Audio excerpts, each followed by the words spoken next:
दर्शकवृन्द, राष्ट्रसभा सभापति रवि लामिछाने र काठमाडौँ महानगरपालिकाका मेयर बालेन शाहबीच 7 बुँदे सम्झौतापछि अन्तरिम चुनावी सरकारका प्रवक्ता एवं सञ्चार मन्त्री जगदीश खरेलले नयाँ दिन नयाँ सुरुवात भएको प्रतिक्रिया सार्वजनिक गरेका छन्।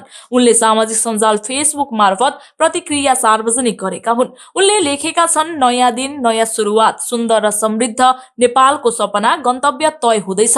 लामो समय पत्रकारितामा सक्रिय खरेल जेन्जी आन्दोलनपछि बनेको अन्तरिम चुनावी सरकारमा सञ्चार तथा सूचना प्रविधि मन्त्री नियुक्त भएका थिए।